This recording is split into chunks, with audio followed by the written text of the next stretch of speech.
I don't know. Say it with me. I don't know. Good God, it is liberating. I am a towering mountain of ignorance. I don't know. We're taught to believe that everything has a reason. Now, I'm glad that we have the desire to understand the world. That results in all sorts of great stuff. We want to know everything. We're humans. We're curious. And maybe it's our culture. Maybe it's just humanity. But I think a lot of the time we end up mixing up thinking something with knowing something. Suddenly, I know that I don't know.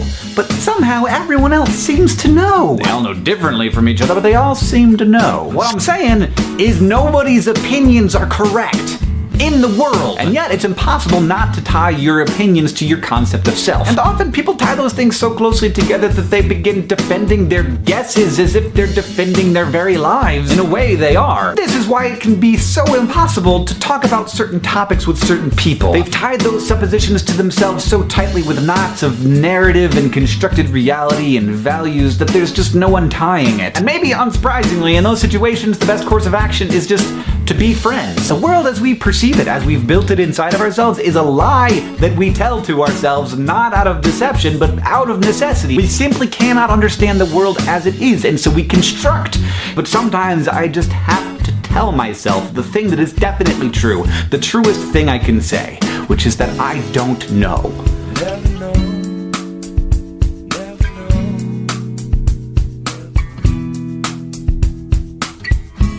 This is the Everyone's Agnostic Podcast with Bob Pondillo and Cass Midgley.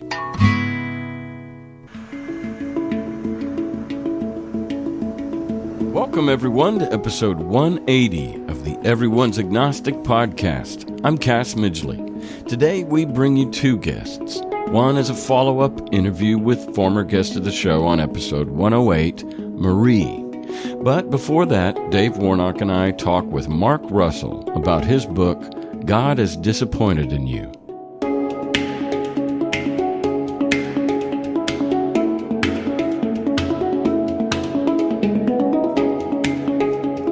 Marie was a hardcore YWAMmer, an extremely devout Christian, and her deconversion was long and difficult. It was around 10 years ago, and she's still recovering.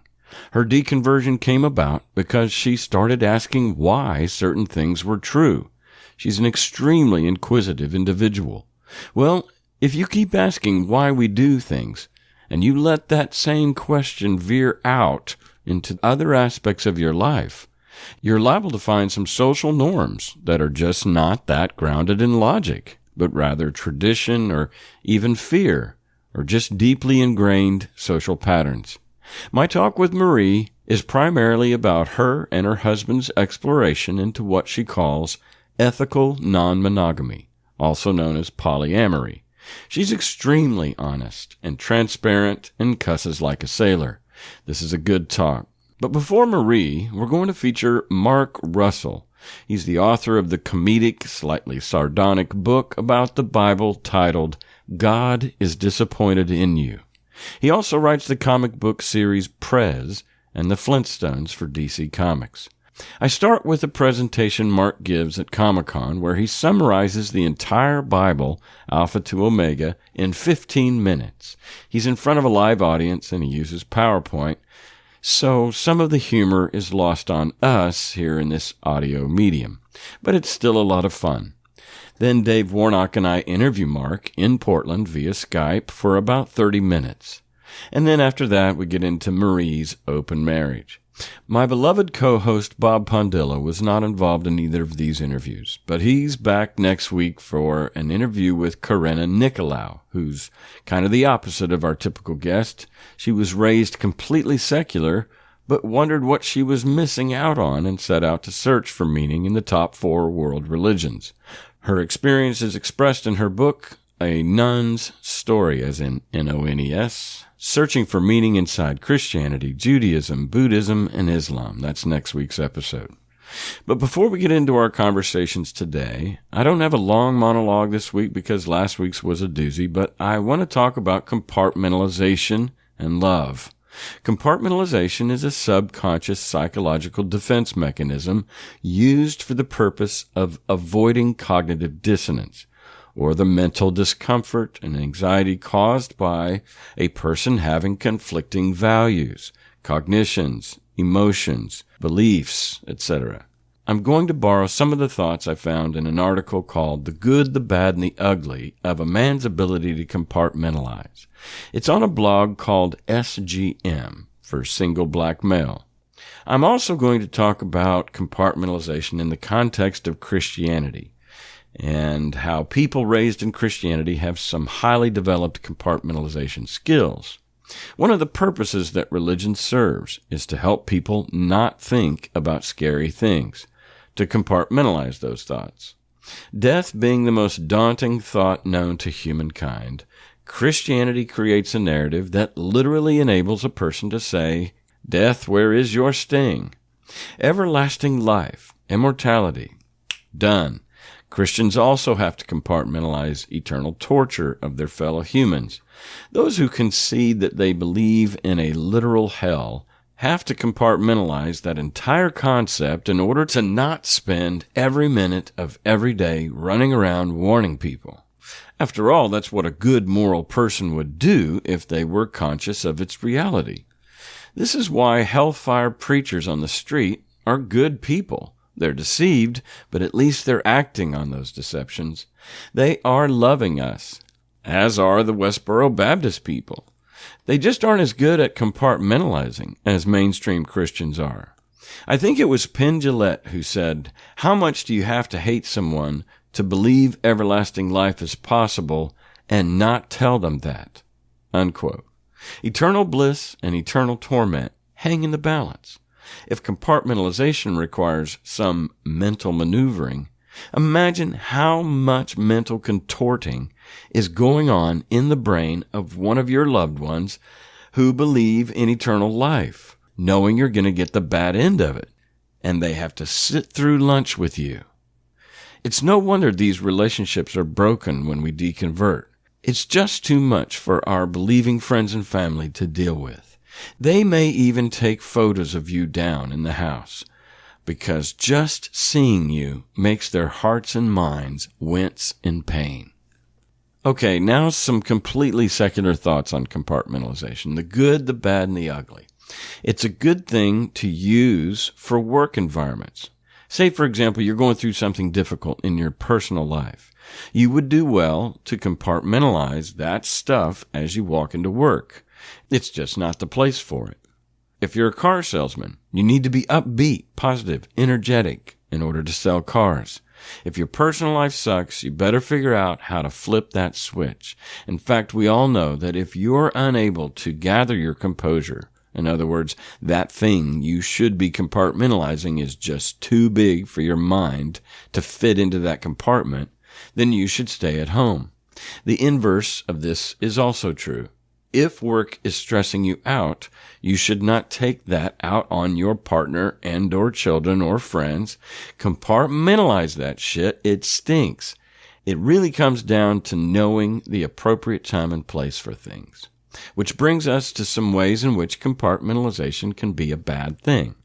Think back to Shanna's episode 174. She pointed out that humans have two needs that are often in conflict: the need to be genuine and the need to belong to the tribe.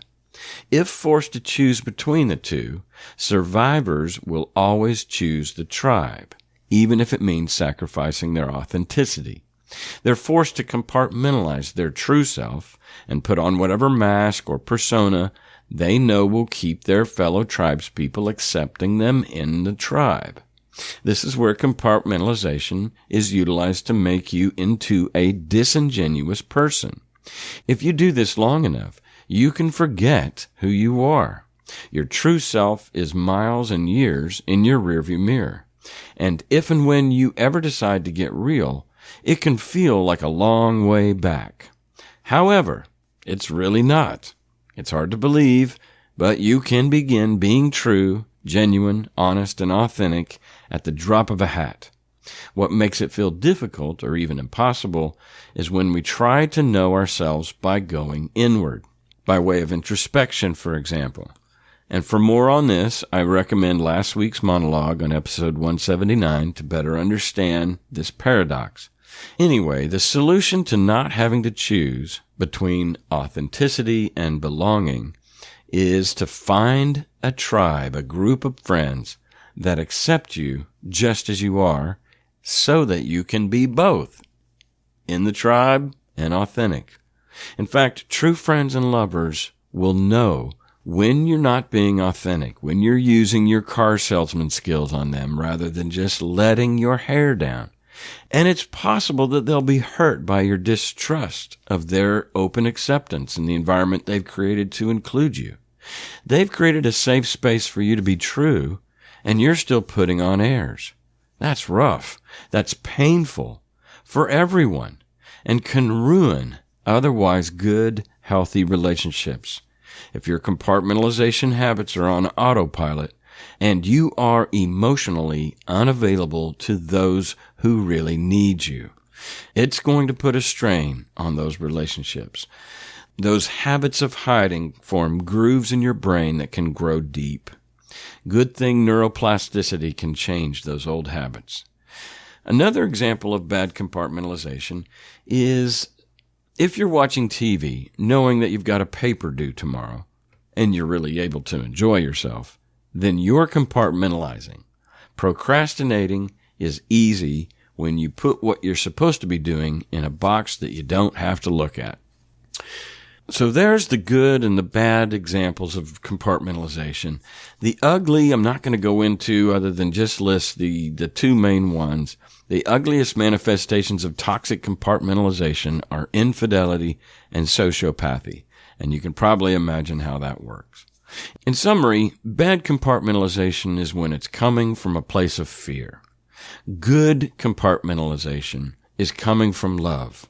Love for that couple buying a car from you, love for the family waiting for you at home, and love for the community of friends that love you enough to call you out if you bring that poser of a car salesman into that intimate space. A healthy adult is in control of their life in ways that uses compartmentalization appropriately when it is to their advantage, while still operating in love for their fellow humans. As I've said for years, and I can't remember who said it, be who you is, 'cause if you is who you ain't who you is. And the world really needs all of us to be more honest with ourselves and each other about ourselves.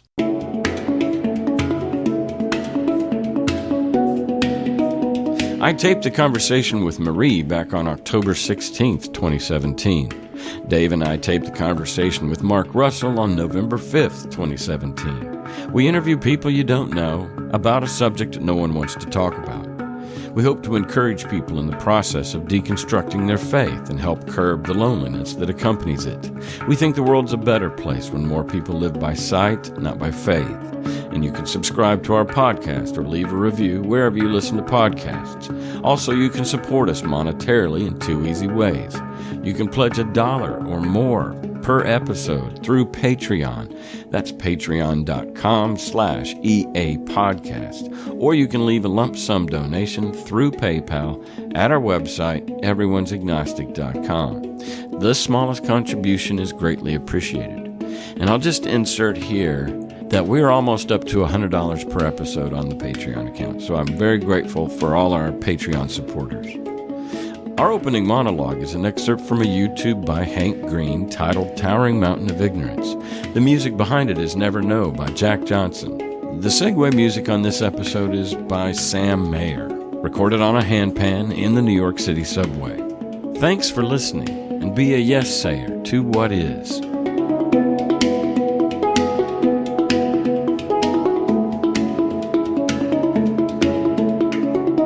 Okay, welcome everybody. This will give you the entire Bible in 15 minutes, so I think most Bible colleges will accept this as an equivalency credit. I think they're totally transferable. So this book really started, as most good things in my life, in a bar. Shannon and I were hanging out in a bar, and Shannon was talking about some pop culture references he didn't get, and he doesn't get a lot of pop culture references.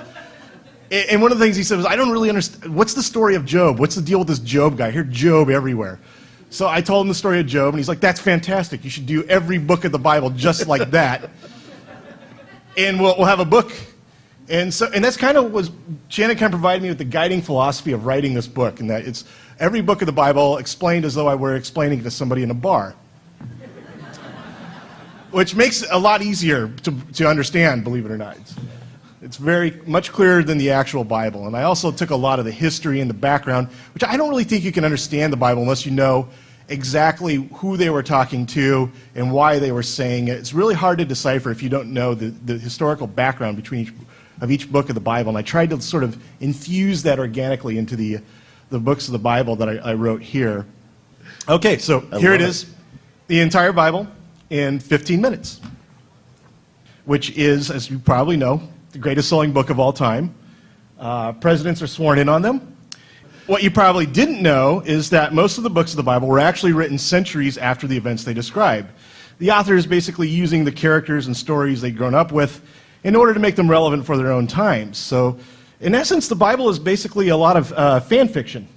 The Christian Bible is divided into two sections: the Old Testament, which mostly deals with God's anger management problems, and the New Testament, which tells the story of Jesus Christ and his crunchy new religion. So, in the beginning, God created Adam and Eve. So, God created this beautiful garden in Iraq for Adam and Eve to live in. And God's one rule for living in the garden was that they couldn't eat the fruit from this magical tree he'd planted in the middle of the garden. I am not sure why God thought this would work. I can only imagine that human beings were new to him, so he didn't understand that you can't just tell people to not fuck with the tree and then leave them alone with it. But anyway, needless to say, Adam and Eve figured that the fruit must be really great if God didn't want to share. So, needless to say, they ate it. But as far as magical fruit goes, it wasn't really that great. It mostly just made them uptight about nudity. But when God found out about the missing fruit, he went apeshit. He started yelling at them. He was all like, "I trusted you. You are my life companions," blah, blah, blah. And then he kicked Adam and Eve out of the garden. And as extra punishment, he ordered them to become parents. But this move totally backfired because Adam and Eve just had millions of descendants. And, they just totally dicked up the planet. So after a while, God realized that he had this full-blown human infestation on his hands. So he did what any good homeowner would do. He killed everyone in a giant flood. Well, not everyone. He gave one guy named Noah a heads up. So Noah built this enormous boat, and he filled it with animals with which to escape the flood. So after 40 days of rain and a meat-heavy diet, Noah finally found land. God, for his part, having killed everyone and everything on the planet, he wondered if maybe he just overreacted just a little bit. So God wanted to make it right, but what can you do? How can you make up for something like that? Killing off everything on the planet, right? But then God remembered that everyone loves rainbows. And, to be fair to God, Noah didn't exactly make things easy because, as soon as he got off the ark, he just got drunk, started laying around naked, and really just the human race just went right back to embarrassing God. So you can kind of understand where he came from. God eventually did find someone else he liked, though. He took a shine to a 75-year-old man named Abraham. And God told Abraham that even though he and his 90-year-old wife Sarah were childless, he was going to build a great nation out of them. Their descendants would be his chosen people. And God came through. Abraham and Sarah had some kids. They had kids, and pretty soon they had a decent little tribe going. Sooner or later, though, there was a great famine, so God's chosen people had to go live with family in Egypt. Now, when the Pharaoh saw all these people streaming across the border, he thought, holy shit, we've got an illegal alien problem. So the Pharaoh enslaved God's chosen people and, put them to work picking green beans and framing houses, that sort of thing. And that made God really angry, so he told Moses to demand that the Pharaoh release his people from slavery. It took a little convincing, but in the end, the Pharaoh agreed, and he set the chosen people free. So once again, God's chosen people were on the move. They packed up their belongings and their animals and marched out into the wilderness. Now, on the advice of his therapist, God had begun to channel his anger into more positive energy by taking up a series of hobbies. The first hobby that really caught God's eye was real estate. God had discovered this really primo piece of beachfront property in the Mediterranean, and he thought it would be just perfect for his people. In truth, though, God discovered the Promised Land in much the same way that my mom discovered the Olive Garden. I mean, everybody already knew about it, and it was full of people when she got there, but, you know, it's hard not to get excited about limited breadsticks. So after getting rid of the natives with a little spring cleaning, the chosen people set up a nation of their own and called it Israel, meaning one who wrestles with God. And as far as I know, Israel is still the only nation named after a wrestler. Now having a country of their own, they charged the prophet Samuel with finding them a king. Unfortunately for the Israelites, Samuel picked kings as if he were putting together a boy band. I mean, totally by random. He'd just run into handsome teenagers and you think, yes, this might be the one.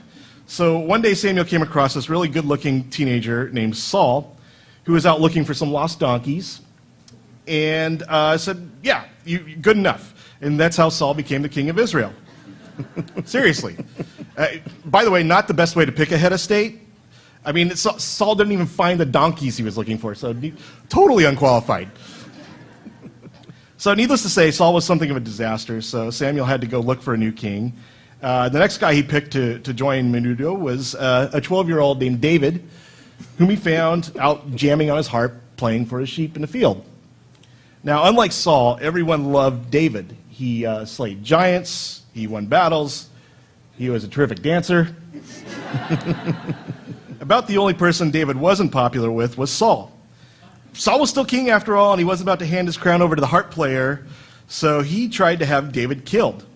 But when his soldiers showed up at David's house, his wife had hidden a dummy in the bed so that he could sneak out the window and get away. Which, by the way, is literally the oldest trick in the book. So David slipped out of the country with 600 of his drinking buddies, whom he called his mighty men. And they spent their time partying and robbing nearby towns and generally biding their time till they could go back to Israel. Now, when Saul died, David and his drinking buddies came back. David was crowned king. And David was really a pretty good king. He really took Israel to the next level. He conquered the surrounding nations. He set up a capital city in Jerusalem. And then he was able to spend the rest of his life trying to get his music career off the ground. Yeah, believe it or not, actually a lot of guys in the Bible try to make it in the music industry. And eventually David would have a degree of success. He would release an album of his own called the Book of Psalms. After David died, his son Solomon became king. And now Solomon was the wisest guy who ever lived. He was insanely rich. He wrote a bunch of clever one-liners. And yet he still had time to solve child custody disputes. Solomon also built God's temple. And the temple was a place where people would come and sacrifice animals and atone for their sins. It was sort of like God's swear jar. And God loved having all the priests and all his scrolls and records in one place because it really allowed him to focus on his next hobby, which was scrapbooking. God had priests filling whole books of the Bible with genealogies and shout-outs and other precious memories. And I mean, this was the best time. This was the apex of God's life on earth. And he was busy scrapbooking, and the people of Israel were all in love with God, and this was just the best time. This was the salad days for God and the nation of Israel. At some point, though, God and Israel became more than just friends, and God started getting super jealous because the Jews were always getting into new religions, or they were sneaking off with some sexy new snake god. So God had it. He decided he couldn't deal with the demands of an open marriage, and he was done with Israel. But without his protection, the whole country just went to shit. I mean, the kingdom of Israel split into two pieces, which were conquered by the Babylonians, who then passed them around like a joint in a drum circle. The Babylonians handed Israel to the Persians, who passed them off to the Greeks, who turned them over to the Romans, and then the Romans bogarted them for a couple of centuries. Meanwhile, God was off on his own somewhere, completely over real estate and scrapbooking, and he now decided that what he really wanted were kids. Now, over the years, artists and theologians have speculated as what Jesus might have looked like. I mean, did he have long, flowing blonde hair? Was he black? But thanks to modern science, we now know that Jesus Christ looked sort of like Ringo Starr. Needless to say, Jesus had something of an aptitude for religion. So he decided to try his hand at street preaching. Jesus got together 12 people he called his disciples, and they went around telling people about love and forgiveness and how to live without fear. And I mean, that was cool, but what people really liked was the free healthcare and the free food. And of course, always popular, bringing back people from the dead.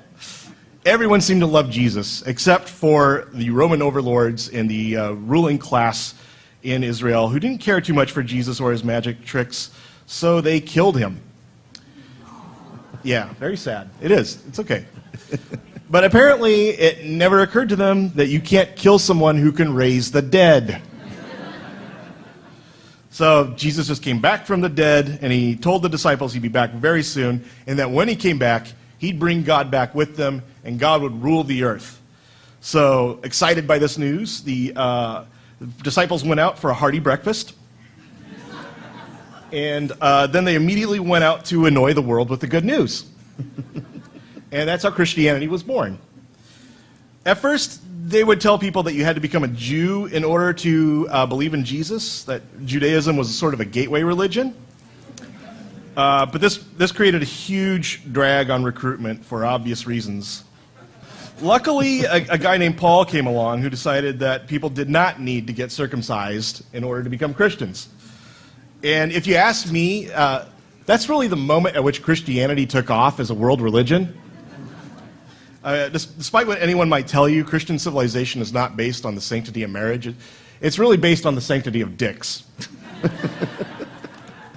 So now with circumcision out of the way, Christians began popping up everywhere. Millions of Christians all over the place. So the Romans didn't know what to do with this Christian problem, so they decided to get a little creative. Now, it was about this time that there was a Jewish Christian named John who was living in a cave, doing time under cave arrest. And when he saw how Christians were being rounded up and turned into cat food, he thought he was really just witnessing the end of the world. So he wrote a book about it, describing a revelation he had about the end of the world. And John wrote that the Roman emperor, whom he called the Beast, was bent on just wiping out every Christian and Jew from the face of the earth. But before he could kill off all of them, Jesus would return and win the Battle of Armageddon, destroying the Roman Empire. And then God would come running back to his people like Richard Gere in An Officer and a Gentleman. He'd throw all the pagans into hell, and things would get very weird for them. And then God would finally just get rid of all the kings and governments and rule the earth himself, and everything would go back to the way it was in the beginning. And that's basically the Bible. That's it in a nutshell.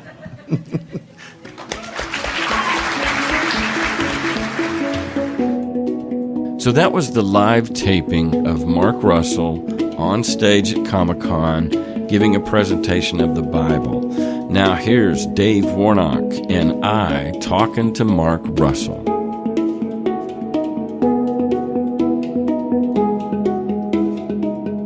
So we're here with Mark Russell in Portland, Oregon. Say good morning, Mark. Good morning.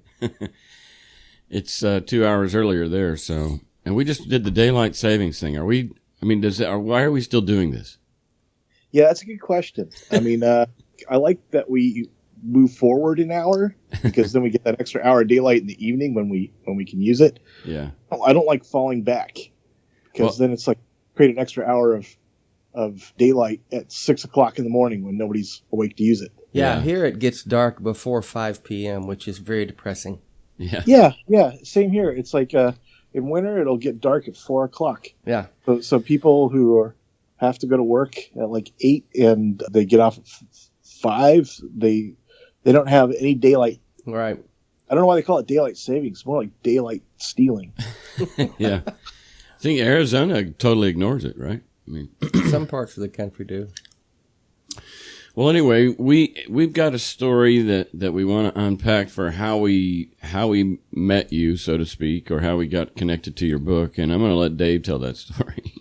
Yeah, it's funny. I was with a friend in Florida this summer, vacation at the beach, and a bookstore down in Seaside, Florida, called Sundog Books, and we found this book of yours. Is that a used bookstore? No, it's a new bookstore. Okay. It's good. Very, very popular. Very popular store. It's very crowded every time I go in it. So this title, us being ex-Christian atheist, a title that says God is disappointed in you with a hand flicking this figure, it caught our attention, and I skimmed through a minute and read a few excerpts, and I said, oh yeah, I'm buying this. This is classic. And so I started reading it, and then on our private Facebook page, every Sunday I would start posting excerpts from the Bible for our parishioners to consume. Yeah. So that's how we found you. It was your girlfriend walked over to you and said, this sounds like something for you. You got to have this. Yeah. That's great. Yeah, it was a great story. Like, and then since then, everybody's like, what is that? So we're trying to create some buzz here for you, at least in this area. And maybe. Well, thanks. Yeah, it's a hard title to just walk past without a reaction. No, that's a great title. The community that we're in, like I said, we're ex-Christian atheists, and I actually I'm on the board of a thing called the Clergy Project, which is an online forum for pastors, former pastors or current pastors who no longer believe.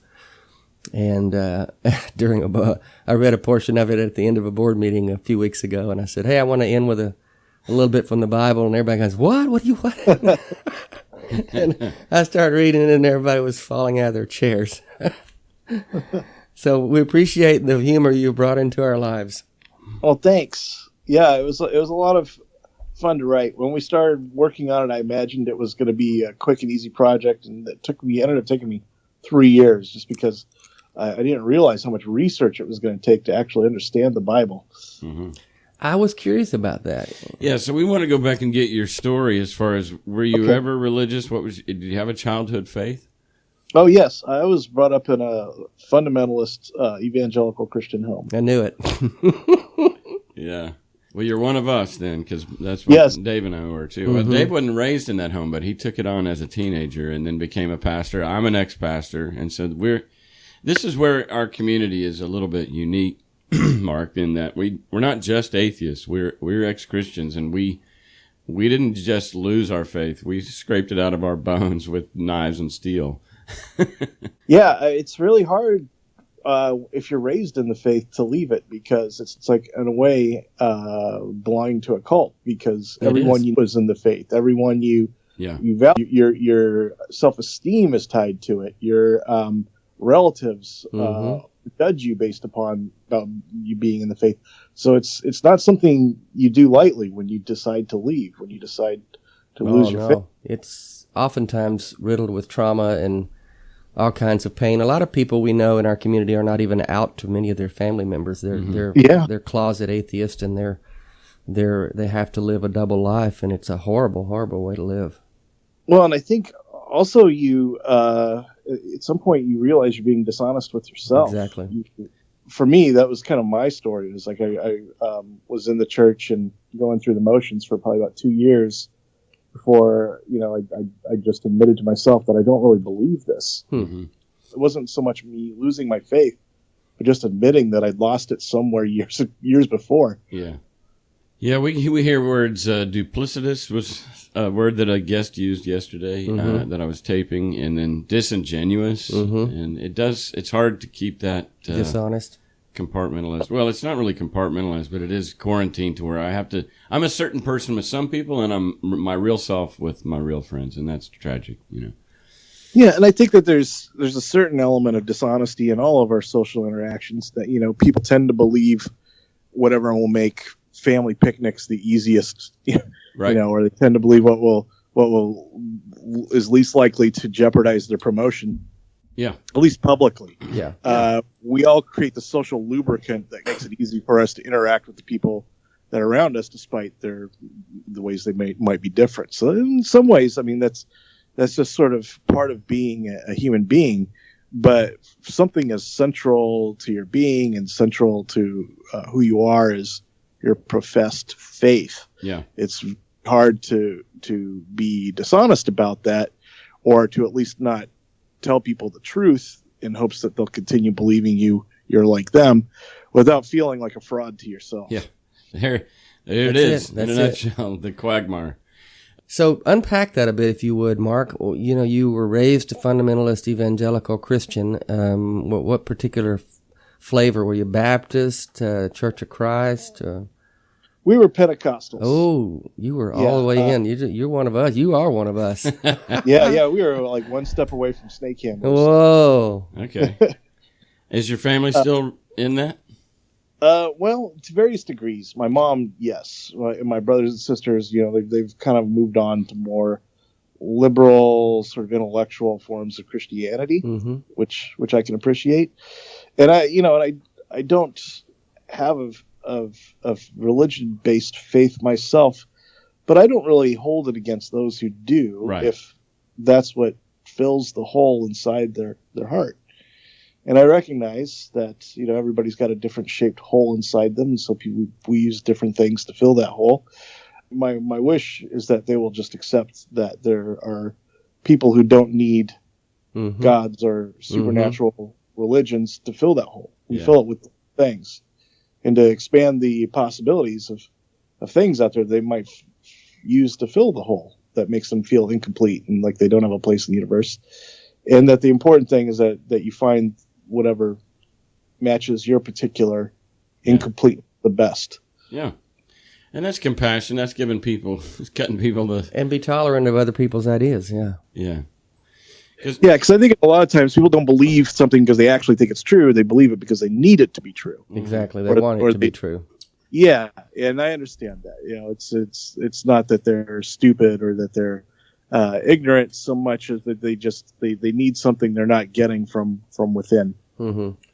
So what's some of the other books that you've written, any projects you're currently working on? I mean, what do you kind of see as your... I mean, I understand that this book that we're reading is a little bit of your, maybe, I don't know, was it therapeutic for you to write this book where you could laugh at yourself and your own beliefs? Yeah, it really was. And I think for me, I felt like everything written about the Bible is like sort of supercharged with agenda. Mm-hmm. It's either written by people who are trying to like sell you on the Bible or people who are just trying to mock it. And what I really felt like the world needed was a book written about the Bible that was just sort of a Consumer Reports. It's like, well, for better or worse, this is just what it says. Yeah. Mm-hmm. And I felt like if I explained it in my particular way, with modern language, you know, I like to, as you mentioned earlier, I like to think of it as the Bible is explained to somebody in a bar. Mm-hmm.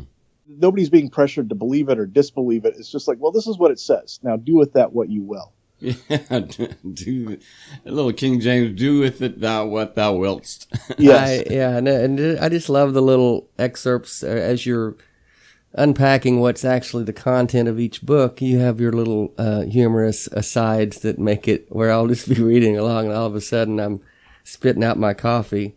For example? For example, in Nehemiah this morning, one day Nehemiah's writing his letter and his memoirs, I guess. And one day I was picking out table settings, and next I was running a city. Having been a servant all my life, it felt awkward to suddenly be the man. Speaking metaphorically, of course. As a eunuch, I have no dick or balls worth speaking of. At that point, the coffee is out of my mouth. I love that stuff. That's just so... And, you know, it's kind of poking fun at it in a way, but you're actually just... You're transcribing what the book says, and it's hard to, it's hard for, you know, I guess I was going to ask you, have you gotten some pushback from religious people? Have they been offended at your mocking of some of this stuff? Not very much. Yeah, I've been kind of disappointed in the quality of the death threats. I haven't really...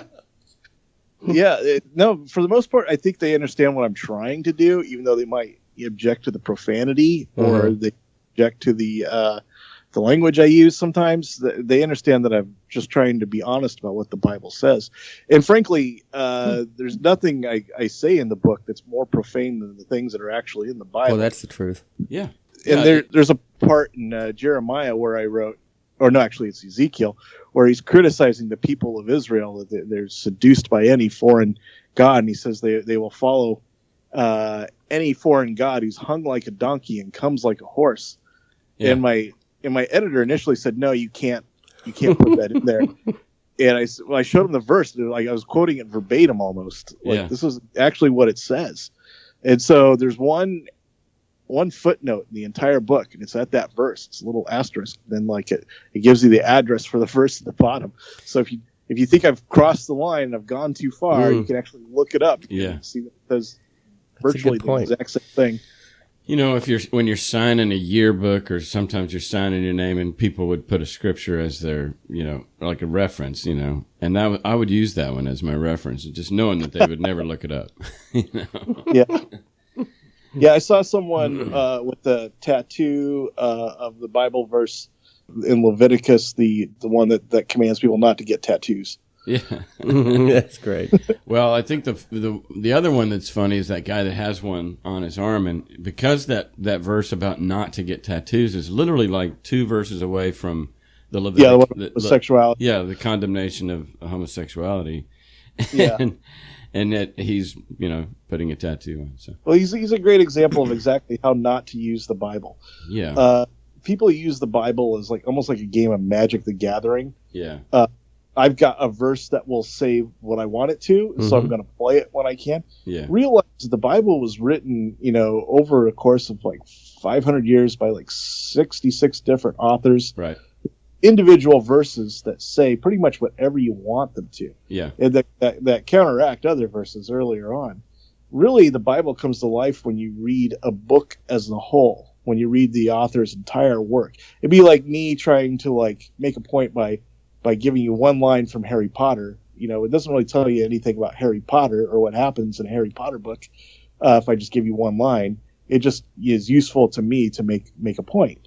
Yeah. But really, in order to understand the Bible, if you're interested in understanding the Bible, you can't just read a verse here and a verse there and memorize it. You have to read an entire book and get the overall intent of the author. Yeah. Well, this is the irony of this. I mean, just it dawns on me as you're talking. You're talking about people who have weaponized the Bible, and here you are de-weaponizing it, really. I mean, in a way, you're helping people laugh at themselves, and because nobody can say you're putting words in the Bible's mouth or twisting it. You're not. You're actually saying exactly what it says. And you know what we've done forever, and I know, Dave, there's a translation called The Way. Mm-hmm. And I love that Bible because it had pictures of hippies on the cover, and then like the New English was like a new translation.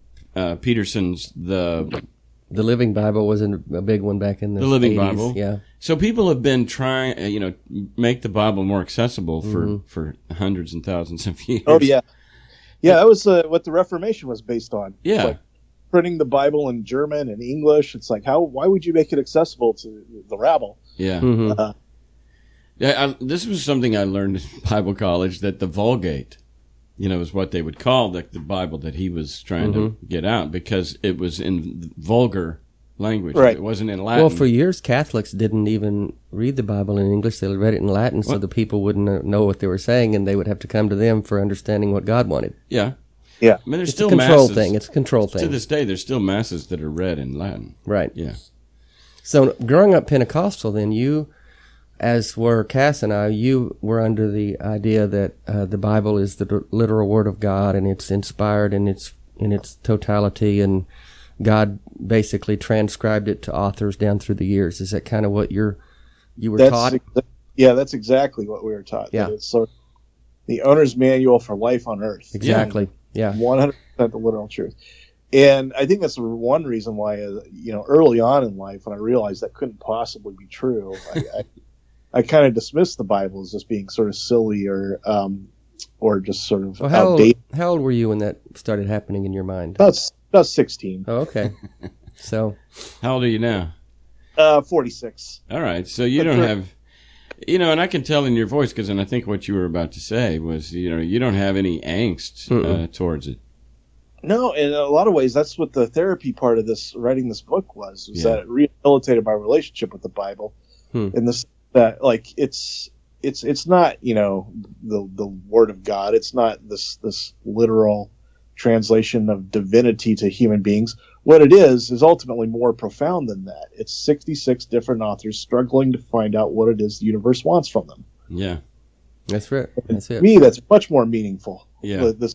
And they don't always agree. In fact, the New Testament is largely a debate back and forth between Paul and James about, to what degree the Christian religion should remain part of Judaism and to what degree it should become its own thing.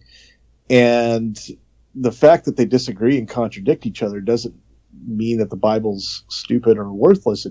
It means that it's human. Yeah. There's a conversation going on. Mm-hmm. And that's a generous view, and I think that's the only way to view it. I mean, the Christians that I have in my life that still love me and will talk to me after leaving faith are those kind of Christians that have a very generous orthodoxy and, just hold it lightly. While we were talking about different ways of the Bible, there was you ever heard this? The basic instructions before leaving Earth. Good Lord. No, I've never heard that. Yeah, that's exactly like what the way it was. Bible. All right. Well, I think we've played clips and of the book. We really what's the best way? Just Amazon? That people can get a hold of the book? Yeah, Amazon, or you can buy it directly from the Top Shelf website. If someone wants to get a signed copy, they can just contact me on Twitter. And my handle is @Manruss, MANRUSS. And I'll be happy just to sell them a copy directly and sign it for them for free. Oh, cool. And what are you working on now? I'm working on comic books mostly. Yeah. I just finished a run of the Flintstones for DC Comics.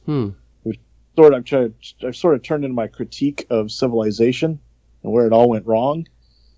Basically blame it all on Bedrock. And then now I'm working on a cartoon series of Snagglepuss. Snagglepuss, you might remember the cartoon Pink Lion from the 60s. In this version, he's sort of a gay Southern Gothic playwright living in 1950s New York. So has that been your career, basically, is writing and humor, and what's been your career track? I think my career, if you had to describe my career in one word, it would be iconoclasm. And that I tend to take things that people cherish and find a way to ruin them. Mm-hmm. There's a need for that. Well, yeah, I think so. I do too. What we used to say about the prophets were that they comforted the afflicted and afflicted the comfortable. It sounds like that you're that rasp. Yeah, maybe so. Maybe I'm. You're prophetic. Joel yelling at the Assyrians or something. Yeah. I think that when you revere something, it comes at the expense of knowing it. Yeah. Like if you're in fear and trembling of something, it's like nobody really knows Kim Jong-un because everyone's terrified of him. Everyone North Korea reveres him as this god, whereas everyone knows their Uncle Frank because they're willing to recognize that he's got a drinking problem, and he tells a few off-color jokes now and then.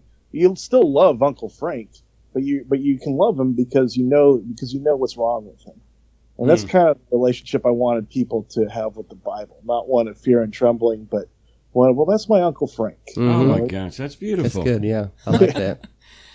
Well, before we go, maybe something human about yourself. Like, what do you do for fun?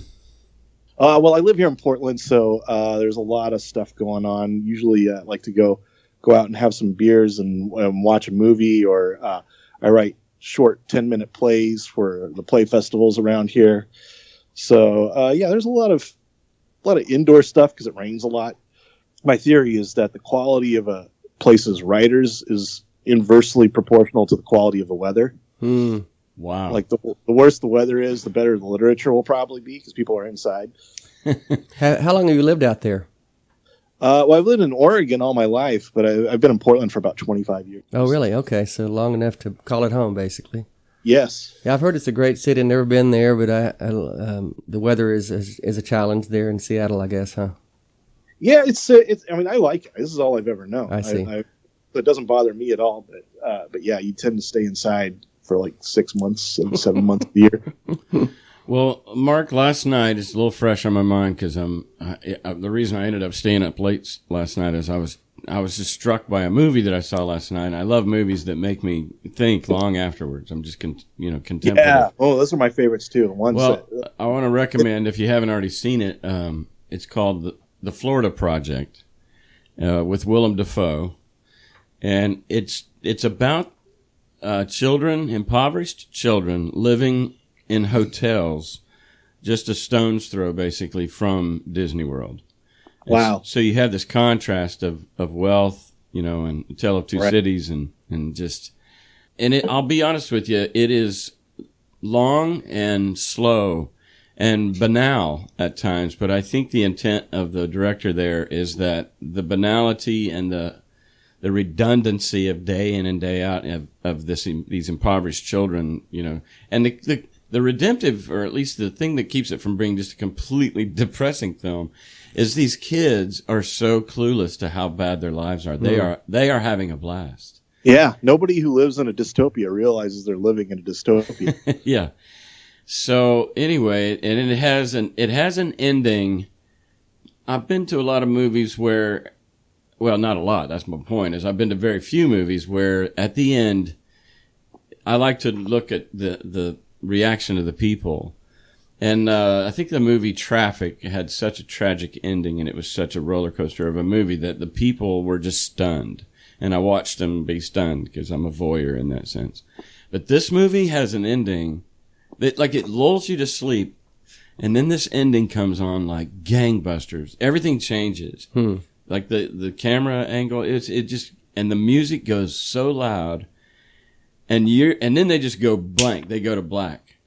And anyway, I hope that's not too much of a spoiler, but it is just shocking at the end. What's it called? It's called The Florida Project. It's an art film. It's not going to be in the main screen, theaters. It's kind of a...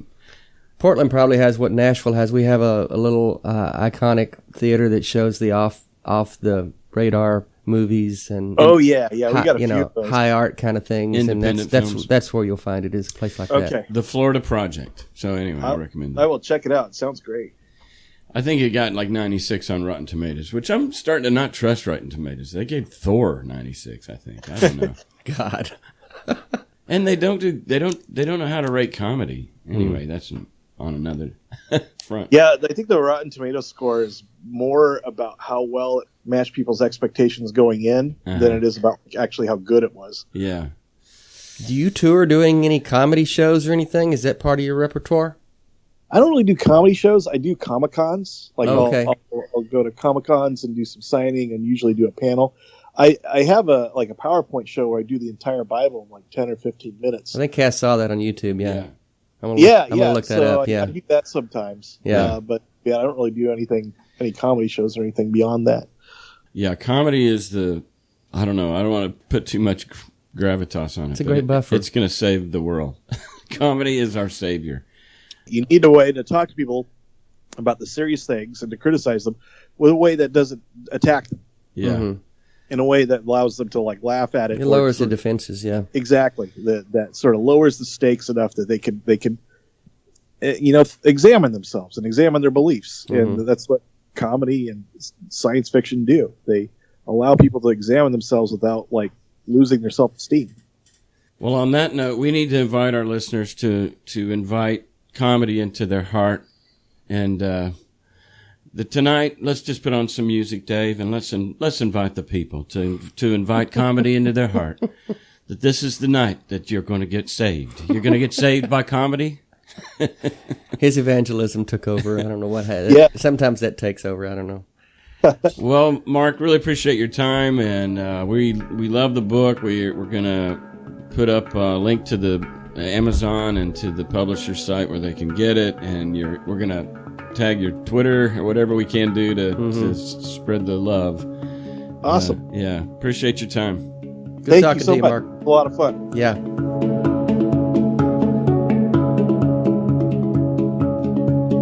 So Mark Russell. Yeah, fun guy. Sharp guy. Just generous as he can be towards Christianity. Yeah, and I think that it's indicative of the earlier you let go of it.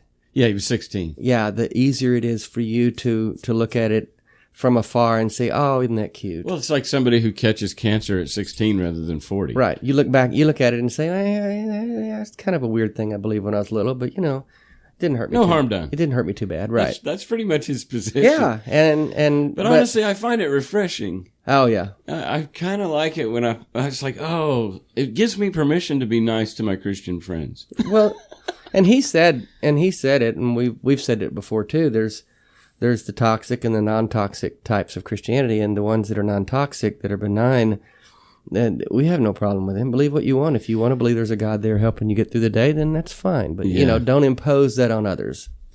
Just the sheer nature of his book being parody and comedy and kind of just not taking it too serious. Mm-hmm. It's not sacrilegious per se, but some would say it was. And in fact, that's my point, is that the ones that would say, you can't say that, sacrilegious or heresy or whatever, that book serves as a stringent or, as an annoyance to those people, and well, it should. And those people need to be annoyed because they're annoying the rest of us. Mm-hmm.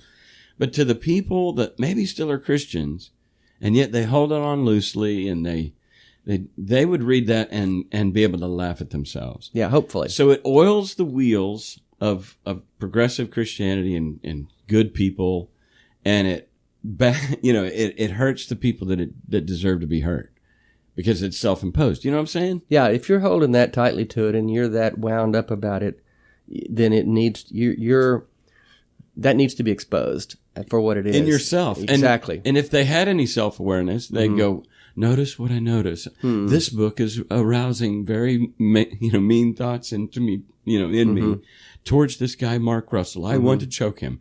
And if they had the self-awareness to go, maybe that's not it. What would make me want to choke maybe another human being? Maybe it's not a good thought. Yeah. I don't know. It's just a book. It's just a comedy book.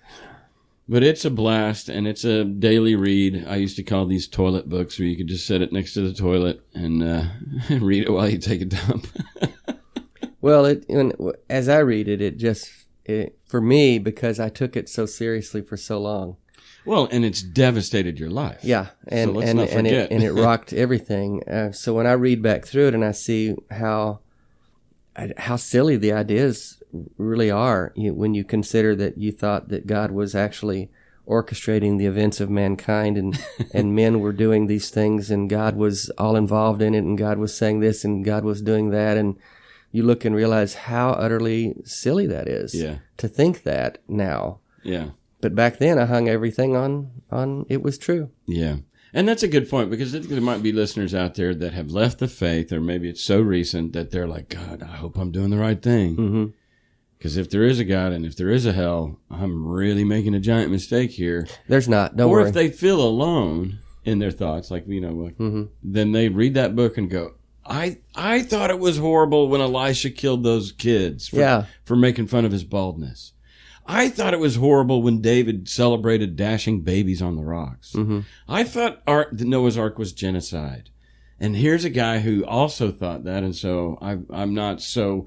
Because honestly, you and I both know, in the South or any kind of Bible Belt, or like he said about his world, he said your entire social structure is built up by the church, and all these people are sitting in church applauding the flood as if it was a beautiful thing, and it's a children's story. Yeah. Right now, today, that's happening around exactly this about this time, this Sunday moment, morning, right? And then there's that one guy or gal sitting in the pew going, "What the fuck? This is bullshit," but they can't say it. And they're even afraid to think it. Yeah, and these psychological tests where they literally have these... Well, you've seen it before. Like, I saw this recently on a YouTube where it was in a waiting room, at a doctor's waiting room. Everybody in there is actors, paid actors. And yet, here comes a person in to see her doctor. And there's this tone that goes off every few seconds, and it's kind of random. It's like, beep. And when it goes off, everybody in the room stands up and then sits back down. And here comes this unbeknownst, person that doesn't know what's going on. They're just coming in to see their doctor. The tone goes off. Everybody stands but her, because she doesn't know what the hell's going on. Well, guess what? After a few times, what's she doing? Standing up. So that's what religion is. That's what for religion whatever teaches reason, you. everybody's doing it. And so that's that guy sitting in the pew going, am I the only one that knows that genocide is evil? And so I'm just saying, books like these and podcasts like these help people. They kind of shine a light on it in a different way, and which we need. Yeah. We need that done. Good guy. Yeah, that was fun. He's kind of my hero right now. Yeah. So the book's available on Amazon, and And we'll put that on the show notes, but he said if you wanted a signed copy, you can get that from him directly or something like that, yeah. His Twitter handle is @manruss. So his name's Russell. He's a man. So @manruss, RUSS. Thanks for talking, man. Enjoyed it. See ya.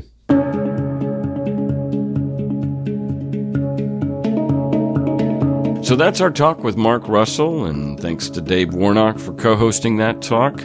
Up next, my interview alone with Marie LePage, in fact, from episode 108. And let's just get into it.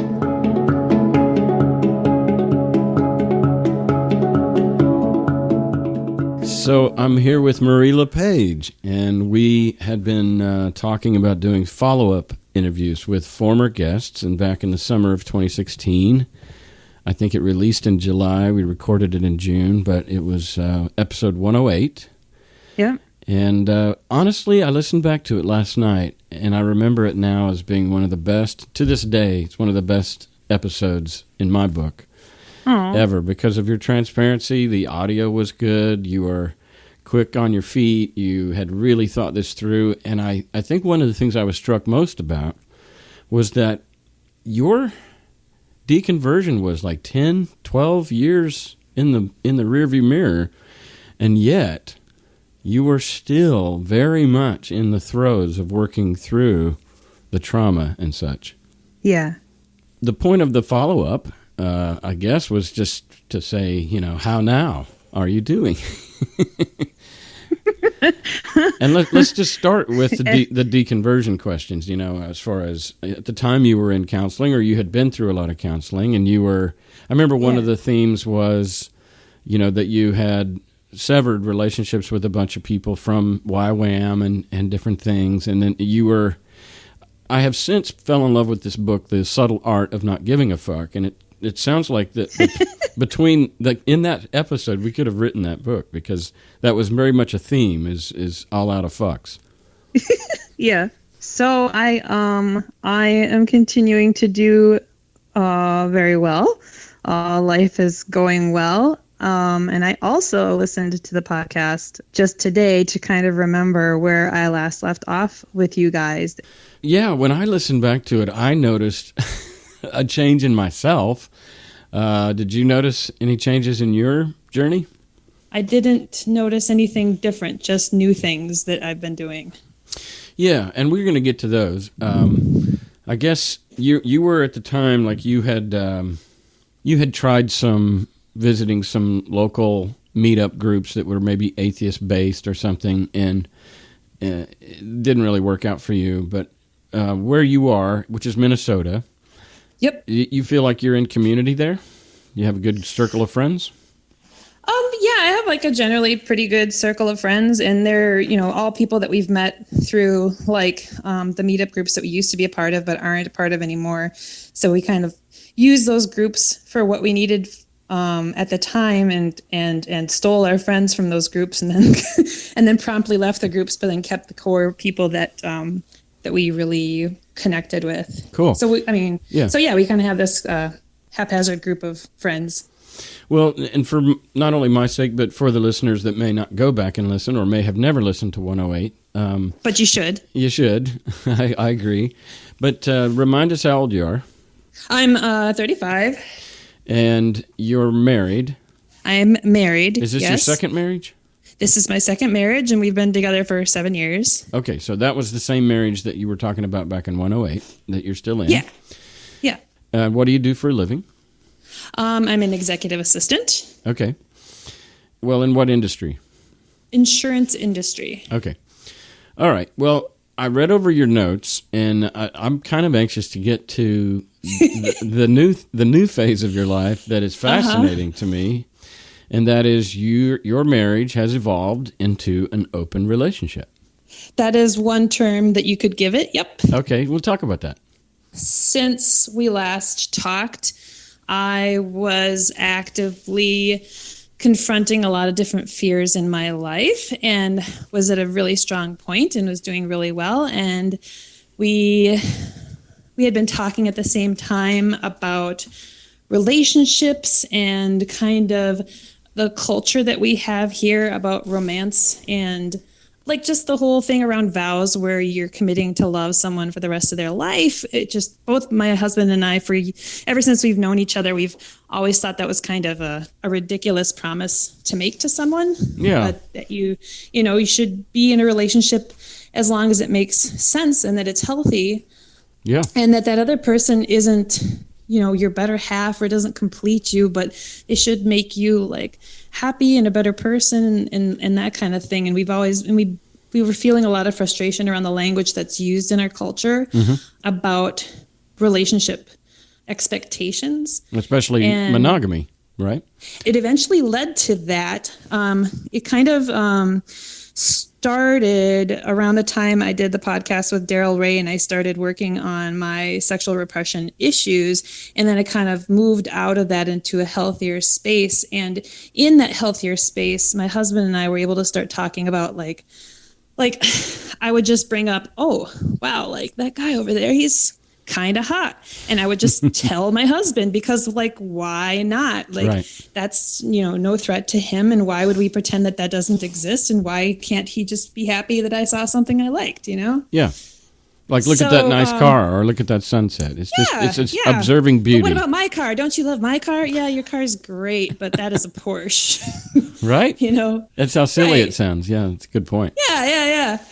So that's how the conversation started, where we just kind of became comfortable with expressing our own sexuality not related to that person in front of that person and not finding that to be a threat. Yeah.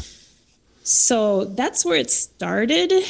Recently, I was at a wedding with my wife. And I say recently, it was earlier this summer, maybe 4 or 5 months ago. But we're going through a transition ourselves. And I think I've been fairly transparent on the podcast about it. But, midlife, empty nest, identity crisis, ex-Christianity in itself is a upheaval to who it is to be me, and like you're saying, part of what the patriarchal vows or whatever of Christian marriage. And I recently read the book Sex at Dawn, which is a very scientific book unpacking sexuality from a evolutionary standpoint. And they talk about bonobos and other species of animals, most of which we share 95% of our DNA with.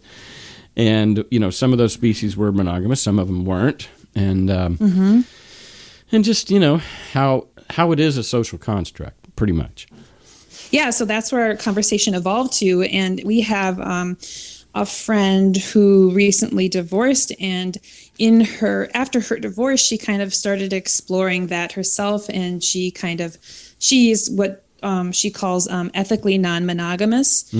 And so she just, had different partners at different times, and we were so curious. We're like, what is this that you're doing? Tell us more about this. We just had never seen anyone do this before. And so she kind of exposed us to the idea, and we'd come home and talk about that, like, what does that mean? And that's kind of scary to think about. And I mean, is that something we would ever do? Why would you do that? And we just started asking a lot of questions about, why are we monogamous? Like, why would it scare us to not be monogamous? What does it mean that monogamy is so important? Like, because it was scary to think about, and that drew me in. Like, if it's scary, why is it scary? Right. What does that mean? So how long ago was this? We probably like last summer, actually. Okay. So not this summer, not 2017, but 2016. Yeah, so pretty quick after you did my show. Yes, correct. So, for the sake of time, have you both been with other people? If you're asking about sex, yes. Okay, you both have. Yes. How many? Each of us just one, but just to be clear, like, just because of the question, it's what we're doing is not just having sex with other people. Yeah. I have had a boyfriend since February, the end of February, and it's just him. I don't really date anyone else. Okay. I told him a few months ago that I love him, and I just wanted to be clear that what we're doing is not that it's a bad thing to just open your relationship for other sexual encounters, but that's not what we happen to be doing. Yeah. And what is he doing? What's your husband doing?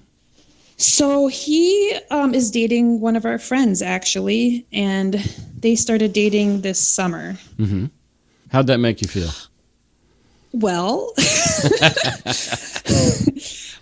I'll start by saying that when I started dating my boyfriend, and they all gave me approval to use some pseudonyms for them, and so he told me that I'm supposed to call him Snacks. So, okay. Yeah. So when I started, oh God, this is going to be so uncomfortable. When I started dating Snacks, like and which it was when? more difficult. What's that? This summer of 16, or that's when you started talking about it. But when did you start seeing Snacks? I started dating Snacks regularly at the end of February 2017. Okay, that's what you said, since February. And your husband has started dating someone this summer, so Correct. a few months ago. And we only officially opened in January this year. Okay. All right, so you were getting ready to go with how that made you feel. Right. So I was going to lead with some context around how when I started dating Snacks, it was more difficult for me than it was for my husband, who he said I could call him Will. We have all these things figured out already. So he's Will. And it was more difficult for me because I was so scared of hurting Will by these different actions that I was taking. And so there was a lot of communication about how does this make you feel? Like if I was to do this, do you have any feelings you want to talk about this? And it was really actually seamless. And Will apparently doesn't have a jealous bone in his body. And it was just easy. And like the three of us would just hang out like whenever, like it was just really easy to all hang out. And cool. Well, let me ask you this. Is Snacks seeing anybody else? No, he's not. So would he call himself ethically, or no, he would be just monogamous? I suppose strictly, yeah, you could consider him monogamous. Mm-hmm. I don't know what he considers himself, but he's only dating one woman, but she's married, so. Right. Okay. And your husband was cool with it, and your fears of hurting him were unfounded? Correct. Okay, what about when he started dating a mutual friend of yours, probably, I guess, right? Yes, so absolutely. So I kept on saying, boy, I can't wait until Will starts dating because I can't wait to feel those feelings and to find out how that makes me feel. I know, right? Be careful what you I'm wish insane. for, right? Well, I knew it was going to be hard. Okay. And I was like, I'm looking forward to it because I knew there was going to be a lot of growth and that I would learn a lot about myself. And so when he finally did get interest from our friend, who she said I could call her Kate, when Kate expressed interest in him, that at first, like the first date that they went out, I was totally cool. I was at home and I was hanging out with Snacks and we were like, oh, that's so cool that they're out and about and whatever. And then Will texted me a selfie of him and Kate, and that's when I felt that punch in my stomach. Wow. And ever since then, it's been really, really difficult emotionally for me because I've discovered a lot of fear and insecurity that I didn't know was there. Yeah. Despite having a healthy, long relationship that has been really solid. All this fear came bubbling up. And so do you find yourself comparing yourself, your body, your sexuality to Kate? Absolutely, yes. Yeah. All the time. Okay. Is she more attractive than you? I don't know. Depends on who you ask, right? Yeah, it depends on who you ask. That's a subjective question. I'm sorry. We're two different people. I mean, my husband would just say like, I'm attracted to both of you. I don't know what to tell you. Yeah, but because you're different. It in a way, instead of him just going and finding a replica of you, he's got somebody that's different, which I think the word I love is the word stretch. And I know that you were saying a second ago that when you were starting to feel those feelings, you knew that this was going to be a growth experience for you because it was stretching you and it was revealing blind spots in your personal security, comfortable in your own skin and those kind of things. So I'm sure that he's being stretched by being in relationship with two people because the truth is that relationships are a crucible. And that can be, friendships are like that, but even more so intimate romantic relationships are even more so a crucible because a lot of times our friends and our lovers, our partners, our the people that frequent our lives, they see us. Sometimes they know us better than we know ourselves, or they see sides of us that we don't see. And if it's a mature, healthy relationship where conversation can take place, then you can get feedback from those near and dear to you that can make you a better person. And I think relationships, I guess at the end of the day, I don't think that people grow in a vacuum. I think that people grow in community because they get to see other people live, and they can extract what they like and don't like about other people's behaviors and apply it to their own. And they can also get feedback as to when you said that, it made me feel this, or I experience you as this. And you're like, oh my gosh, I didn't know I was coming across that way. I'm so sorry. I'll be, maybe I'll be more sensitive to how I'm presenting. I mean, it just came up today on the Everyone's Agnostic Facebook page. A guy was sharing, and I don't think he'd mind me sharing. I think it's Keith, and I forget his last name, but he was a former guest, and he said, I've said some things recently. Well, he was in a grocery store. This is a tangent, but I'm going to go down it anyway.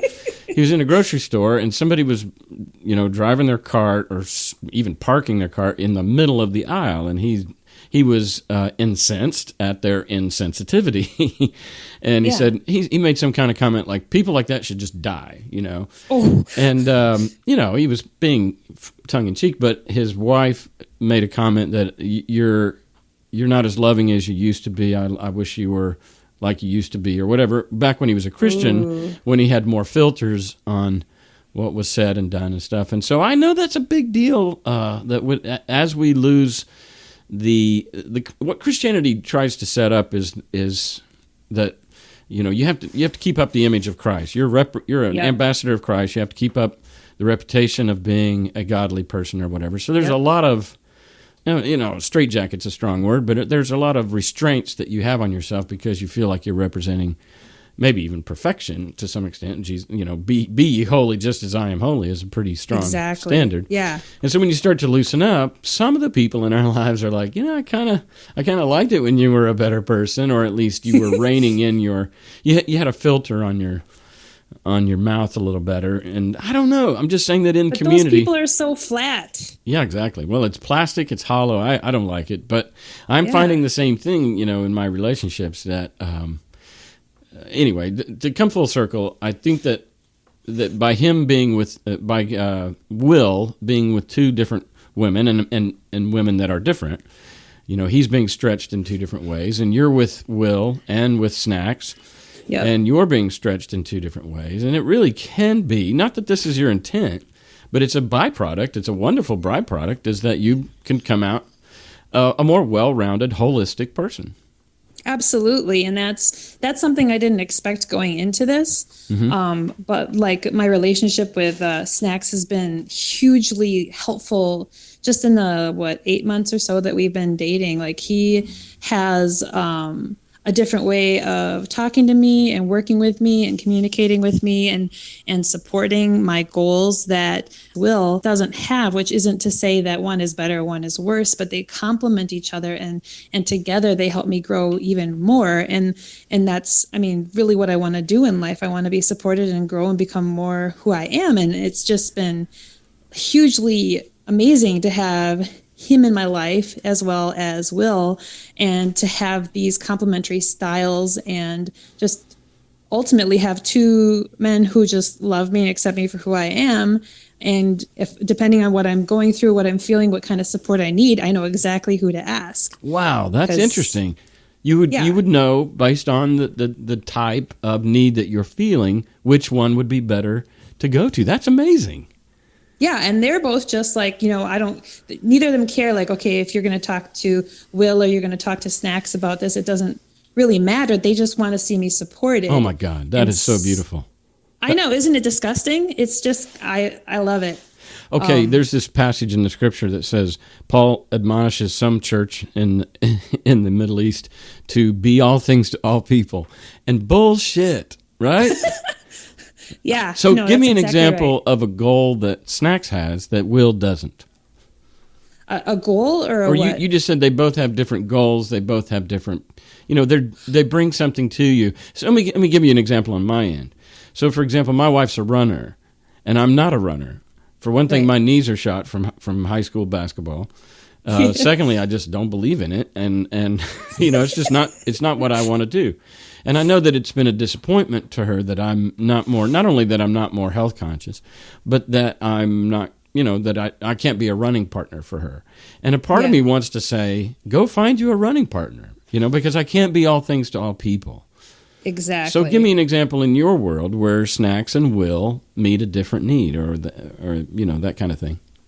Right. So a lot of it comes down to like communication style, and like Snacks inherently is an extremely verbal and communicative and engaging, validating, empathizing kind of guy. Mm-hmm. And I love it. And you weren't getting that from Will. I do get that from Will, but not to the extent in which you need it. Well, yeah, like it depends what I need. Sometimes Snacks is just too fucking verbal, and it's over the top. I need him. Yeah. I need him to shut up and just listen to me. And at those times, like then I know that I really need someone who just is naturally quieter, and I can talk to Will about it. But so is Will a better listener? I would not label it that way. Okay. I would say that he listens in a different way. Oh, that's well put. Yeah. Yeah. And so it just kind of depends on what I need, what is the better listening style for me. Yeah. And so like just as an example, like since I've been dating Snacks, he has helped me a lot with like issues that I have around cooking and food preparation and stuff, because he's pretty good at it, and he's good at kind of keeping me calm and focused and centered and focusing on one step at a time, one problem at a time. He's really good at problem solving and then communicating those steps. Cool. My husband is a perfectionist just like myself, and so his skill set doesn't play well into trying to tackle things like that. And Snacks is just kind of a free-for-all kind of... Yeah. He goes with the flow. Yeah. He's just kind of fun. He's like, oh, fuck, we're going to throw a little bit of spices in here. Nobody cares. Whatever. It's fine. And okay. So, I got a couple of questions. Is Will and Kate and Snacks and yourself, are you all within a pretty close age range? Yeah. I think Kate is like 26 or 27. Me and Will, we're 35, and then Snacks is probably 33-ish. Okay, so Kate's 10 years younger, though. Yeah, God, yeah, she is. Boy, Will is robbing the cradle right now. God. Well, I mean, that would come to mind. But secondly, before you dated Snacks, did you date other men? Oh dear God, I don't remember that period in my life. But yeah, I can. No, I'm talking about that. Since you were married. I mean, since you went to the open. Oh yeah, no, I know what you're talking about. Okay, but you've blocked that out. No, I haven't. I'll talk about it. It's just embarrassing. Well, no, it's trial and error. I mean, that's what you were doing. I know. So we opened the relationship, January 2017, and so I spent the next 2 months before I met Snacks basically going on a binge, dating everyone, like just being on Tinder all day long, swiping, talking to people, trying to get dates and stuff, and just being really obsessive and just kind of going on a binge, I guess. I didn't sleep with anyone, and I really only had multiple dates with one person. So it was a lot of first dates, and for the most part. So when you're on Tinder, did you have to disclose, or did you feel the need to disclose up front that you were married and this was an open thing? Absolutely. Yeah. That is 100% the thing about ethical non-monogamy. It's you must communicate. You must be open about who you are, what you're doing. Otherwise, it's not ethical. Yeah. What are some other ground rules? it's mostly that, because after that you kind of make it up. I mean, well, that's going to filter out people. I mean, Yeah. on Tinder, they're gonna see that, and if they're okay with it, they're going to continue dialogue with you. If they're not, they're going to swipe right or whatever. Absolutely. But even after that, I had to do a lot of filtering, because a lot of people thought that, oh, she's ethically non-monogamous, she's married, she just wants to fuck around, and I don't need to worry about any kind of emotional commitment or anything. But I kind of discovered I'm not the kind of fucking around kind of person. I'm pretty emotional, and I need an emotional supportive connection. Yeah, it wasn't. I think that's what you were saying up front. It's not just I needed more sex. Yeah. Okay, but another relationship, or just more support. And moreover, like, when I was thinking about it, it's not like what we call it is polyamory. Yeah. And so we call it poly for short. And it's not like I was sitting here twiddling my thumbs being like, boy, I would love to just have a bunch of boyfriends, and I really just want to be poly, and this is something that I need. It was more like I really equate it to a lot of the stories that I hear about people deconverting, where they didn't go looking trying to deconvert. It's just like you just started asking questions, and questions couldn't be answered to your satisfaction, and so it leads you down a certain path. And so eventually I couldn't find any rational reason for being monogamous. It just didn't fucking make sense. Okay, so doesn't sound like it was an attempt to save your drowning marriage. Oh God, no. No, we you guys were just happy. fine. Yeah. It just was mostly an observation culturally. What is this that we call marriage? What is this monogamy, and where does it come from? I mean, you're right. It's very much like deconversion, where you start to ask questions. Why do I believe that there was an Adam and Eve when there's no evidence to prove it? Or why do we hold on to beliefs for which there's no evidence, and actually not only no evidence, but they don't really make sense, and they might actually be impairing or toxic to happiness, to growth, to maturation.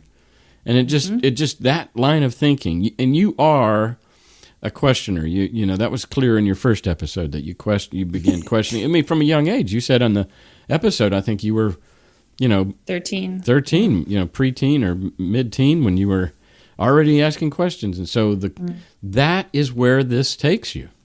Yeah. So now I've got a boyfriend and a husband.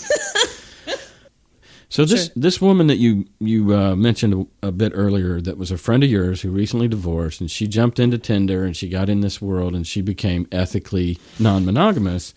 Is it something? Did she ever mention that it's like, maybe I'd still be married if I could have done this? In her particular case, no, okay. Because her husband marriage. Cheated on her. Yeah. So and that's unethical. That is unethical, yes. Yeah, because she did not consent to that, and he lied to her. Yeah. I take it she was enjoying herself. Like, she was enjoying... I mean, it's got its ups and downs. I personally have...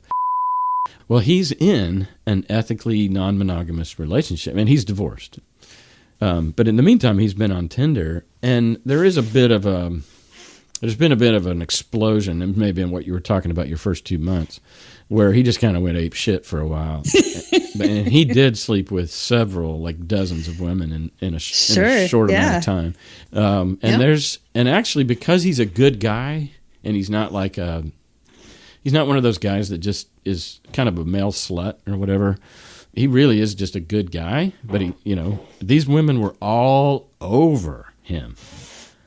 Yeah, and I would even challenge that verbiage. Like, he can still be a good guy and be a man slut. I mean, as long as everyone's agreeing, like, I just want to have sex and I don't need, and a lot of emotional connection, that can still be a great man. That's still ethical as long as you're open about it and honest. Absolutely. About it. Yeah. I mean, people in the poly community or whatever, I don't know, the word "we" sounds weird, but they're trying to re-own the word slut, because there's really, I don't understand what the shame is in feeling pleasure.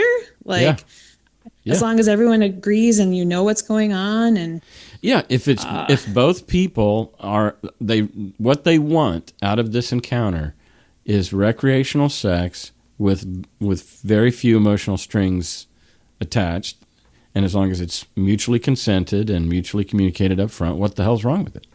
Yeah, exactly. I have a friend who has a group, like a gangbang scheduled coming up here, and she is so excited. And she's excited because these are people that she knows, that she's talked to. They've had conversations about consent.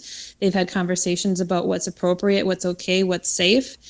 So it's not just a bunch of people just like flailing their genitalia around like fucking animals, but these are adults who are coming in and talking about what they're interested in and being honest about it, and keeping the other person's agency by keeping them informed and being honest. Yeah. So it's just really, really healthy, even if you are a slut. It's ethical. The book is ethical. What's it called? Ethical Slut is a really good book. Oh, there's a book. Yep. Ethical Slut is about taking away the shame behind actually liking to have sex without the shame of like you only can do one person at a time, like, and why that's ridiculous. And then there's also another book called More Than Two that talks about polyamory or having just generally being ethically non-monogamous. Okay. Well, I'll put links to those books in the show notes. Sure. I'd be interested in looking at those. Yeah, it's interesting if nothing else. Yeah. On another note, I had a friend whose wife divorced him this summer, but his wife kind of blindsided him with wanting a divorce, non-negotiable, just ended it. And he's a really, really good guy, but she was unhappy, and it just crushed him. I talked to him every day for months just to keep him from killing himself. Oh God. And but where I'm going with this is that once he got on Tinder, because he's an extremely handsome man, and he is one of those good guys. Like he's just a good-hearted guy and a sweetheart, and he would never impose himself on anybody, or try to, get a notch in his belt by tapping that ass or something like that, He got on Tinder, and it was like Piranha. Like he could go on a date every night of the week and get laid if he wanted. I mean, wow. And he said if Tinder ever contacted me to be a poster child or whatever, he said I could say without a doubt that Tinder saved my life. Really? Because he hadn't got any attention. I mean, you can imagine how long his wife had been negligent or just ignorant of his needs or whatever, and so all of a sudden there's all this attention he was getting, and it really it girded up his self-esteem. Yeah. And because when you get married and you think that your value is rotates around this one person, it's unhealthy, especially if what if that ends. It is codependence, absolutely. Yeah, and that's what my wife and I are moving out of. Because unbeknownst to us, I was 17 and she was 15 when we went. Oh wow! So we have a lot of arrested development. Sure, we really do. It's almost embarrassing how immature our relationship has been, and we didn't even know it. Yeah. And midlife crisis and empty nest and menopause and everything has just brought it to the fore. Yeah. And it's been very difficult because the metaphor for codependence is Siamese twins. And you're attached at the hip, and and so when you begin to differentiate yourself from that other person and establish who am I apart from that other person, after Christian patriarchy and all of that, the two become one and everything. It's just bullshit. Yeah. And I've had to contend with that opening up my relationship too, because despite like feeling like I was in an interdependent, healthy relationship, as soon as my husband started dating somebody else, then I was like, oh my God, who am I? What is my value? And that's what I've been struggling with in terms of jealousy. Like, what if she's better than me? What if he leaves me for her? What if he likes her better? And so like opening up a relationship can just crack open a ton of self-value issues that you thought that you were able to just stuff away by finding somebody who was willing to get married to you. Yeah. So how have you dealt with that? Because the truth is he could leave you for her. He could. He absolutely could. And you have to get to a place really, really rough. You have to get to a place where you're okay with that. I don't anticipate that that's a reality. Okay. What I accept is that I will show up and be present with my feelings. about jealousy, and that I will notice them in a detached way and be like, oh, hey, I'm having this fear that you're moving away from me or whatever. Right, that he thinks that she's sexier than me, that we're not going to be doing anything sexually innovative and explorative anymore because she's the new sex toy. And like, so that's a fear that I've noticed in my head. So all I can do is just show up and try to notice those thoughts and be present with those thoughts. And that's been hard because when they first showed up, it just conjured a fight or flight kind of a amygdala. You had an anxiety reaction. Yeah, and that's what I've been dealing with for many months, and it's been really difficult for me to work through it. But I've consistently owned my feelings, and I've refused to ask them to change any of their behaviors, which are objectively appropriate. They're doing okay things. So I own my feelings, and I'm doing my best at articulating my fears and digging into them and finding out what they're about and challenging them and talking about it. So that's been the hardest part. And so like things I'm doing is like I'm seeing a therapist who advertises herself as somebody who's familiar with and empathetic to non-traditionally structured relationships and that sort of thing. Yeah. So she's familiar with the idea of compersion, of jealousy in what's compersion? Oh, compersion. It's only Daryl Ray's favorite word in the world. It's the word for when you see your partner happy and satisfied with someone else. Mm-hmm. So it's like if I see my husband, like he came home from a date with his girlfriend and he's just like had just like a really, really good time. Compersion is me being like, that's so cool that you're happy and that you had a good time with someone. Compersion is the really positive what you really care about is their happiness. Yeah. Compersion is literally the opposite of jealousy. Or resentment. Yeah. Yeah. And so that's something that I don't naturally have right now, and I need to accept that and figure out how to get there in an authentic way. Yeah, maybe. I try not to put any expectations on where I will be emotionally. Yeah. But wow, that is so healthy. I just I'm really fucking trying, man. That's beautiful. It's really rough. Thank you. Yeah, I mean, my husband and I, it's been rough, the last couple of months, I've been pushing him away and he's been pushing me away because, I've been feeling resentment and it's been integrating into who I am, and it's been harder for me to not own, to not act on those feelings of pushing him away. And so we've been really distant, and, he's been afraid to say anything in front of me because it might trigger me and I'll get upset or something. Yeah. And so we weren't talking about anything. And so the other day we're like, you know what? We need to make time to specifically talk about our polyamorous stuff and make a choice, hold hands and walk into the pain and talk about what's going on, because we've just been too frightened to hurt each other, which has only put distance between each other. Yeah. So polyamory requires a lot of communication. So that's kind of right now, that's where you guys are at, right? I am there today. Yeah. Yeah. Well, see, now this follow-up interview is going to need another one in a year or less to see how that's working out, because this is like reality TV here. I want to see how this works. It's intriguing. It's drama every day. I'm losing my short-term memory because there's just always something to be talked about today. There's always a new discussion happening. I just can't keep track of what's happening anymore. But I mean, things are going good. On the whole, ever since we decided to, meet up and literally talk about the poly experience and how it's going, and to, regardless of how scared we are that it might trigger the other person to be upset, still talk about what we're afraid of and what we're struggling with. And you're able to talk about that feeling that you're having with snacks as well, right? Yeah. He's kind of my soundboard, or what's it called? Soundboard? Soundboard. Soundboard. Yeah.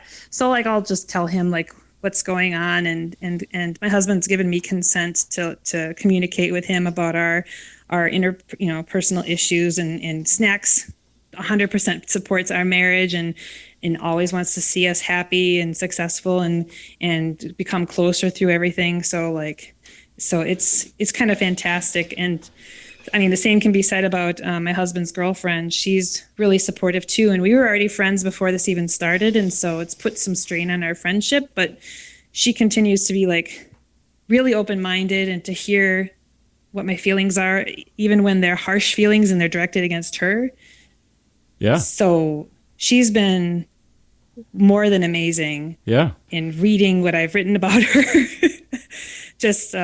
But it helps that I talk about it in a dissociative way where I'm like, okay, I'm noticing these feelings instead of like, oh, what a fucking cunt. And like, yeah, right.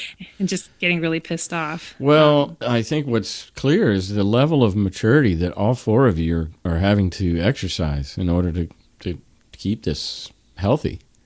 Yeah, it's like we're goddamn grown-ups. You might just have to be grown-ups.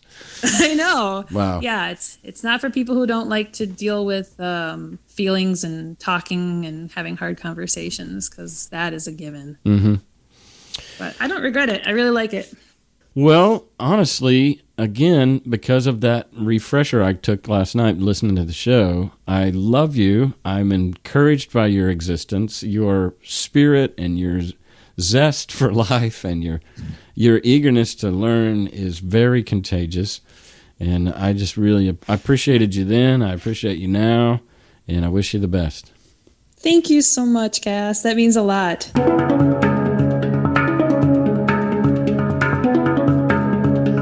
So that's our show. We just talked with Marie LePage. My thanks to her for coming on and being so candid. My thanks to Mark Russell for his great book. I suggest you get it. It's a great bathroom book, and it's just a quick read. It probably does us some good to lighten up on the Bible, and Mark's a great example of that. I think you could feel and hear his generosity towards the book. Of course, he didn't really have a difficult traumatic deconversion, and so he's afforded that luxury to be able to go back and revisit the book with some lighthearted comedy and just a really redemptive lens through which to see it. And I just think that could be therapeutic for some of us. I don't know. If the shoe fits, wear it. All right. Thanks for listening. I love you guys. Have a good week.